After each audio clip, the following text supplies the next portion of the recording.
Hello बच्चों, let's see the question. The question says evaporation of water is option A process in which neither heat is involved or nor absorbed. Option B a process accompanied by chemical reaction. C an exothermic change. D an endothermic change. So first of all we will discuss the key concept. आपको ये बताना है कि evaporation of water में क्या होता है. So our key concept is number one, when water converts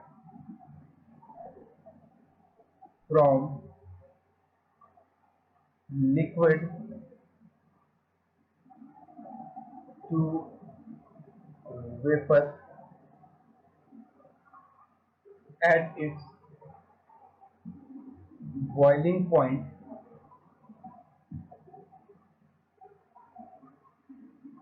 process is called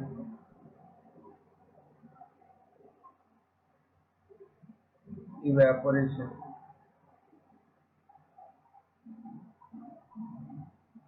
तो जब भी वाटर जो है उसको हम बॉइलिंग पॉइंट पे ले जाकर उसके बॉइलिंग पॉइंट के इक्वल उसको टेम्परेचर देकर फिर वो वाटर जो है वो लिक्विड स्टेट से कन्वर्ट हो जाता है वेपर स्टेट में. तो उस प्रोसेस को हम क्या कहते हैं, इवेपोरेशन कहते हैं.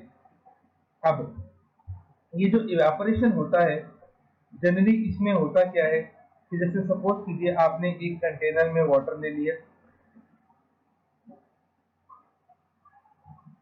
तो वाटर में क्या होता है, सरफेस पे वाटर के मॉलिक्यूल्स होते हैं.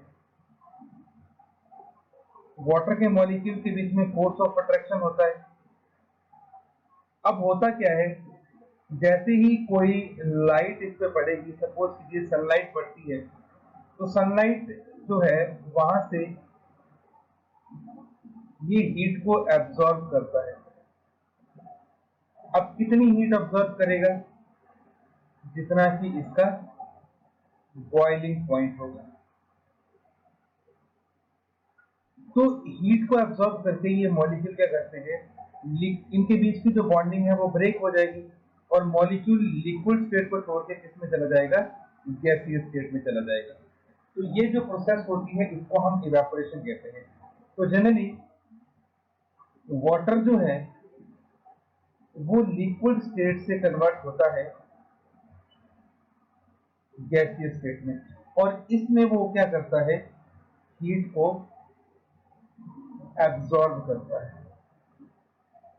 क्योंकि अगर हमें लिक्विड वाटर को गैस में कन्वर्ट करना है तो आपको लिक्विड वाटर को टेम्परेचर देना पड़ेगा. कितना देना पड़ेगा, जितना कि उसका बॉइलिंग पॉइंट होता है एज रिटन इन द की कॉन्सेप्ट. तो इवेपोरेशन जब भी होती है with the absorption of heat होती है. अब हम अपने चारों ऑप्शंस को अगर देखें उसमें ये लिख रहा है दैट पहला है a process in which neither heat is evolved और नॉर एब्जॉर्ब. तो ये ऑप्शन तो टोटली गलत है. ये कह रहा है कि इवेपोरेशन में हीट ना तो एब्जॉर्ब होती है ना ही रिलीज होती है. ऐसा नहीं होता, इसमें हीट एब्जॉर्ब होती है. दूसरा a process accompanied by chemical reaction, ये भी गलत है. एक्चुअली में evaporation is a physical change, not chemical change.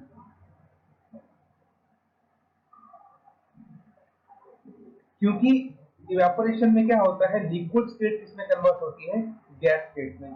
तो इसमें सिर्फ लिक्विड वाटर जो है वो अपना स्टेट चेंज करता है, और वाटर जिसमें स्टेट चेंज करता है उसको फिजिकल चेंज बोलते हैं. तो ये एक केमिकल चेंज नहीं होता. थर्ड एन एक्सोथर्मिक चेंज, ये भी गलत है. क्योंकि लिक्विड से गैस में जाना मतलब आप लो एंट्रोपी से हाई एंट्रोपी की तरफ जा रहे हैं. तो इस केस के लिए जो डेल्टा एच होता है हमारे पास वो पॉजिटिव होता है. तो ये रिएक्शन आपकी कैसी होती है, एंडोथर्मिक होती है. अब ऑप्शन नंबर डी में हमें दे रखा है एंड एंडोथर्मिक चेंज. तो ये आपके पास करेक्ट ऑप्शन है. कि जब इवेपोरेशन ऑफ वाटर होता है तो वो रिएक्शन एंडोथर्मिक होती है, लिक्विड वाटर हीट को एब्सॉर्ब करके गैस में कन्वर्ट होता है। So our final answer is option number D, an endothermic change. Hope you understood it well. Best of luck.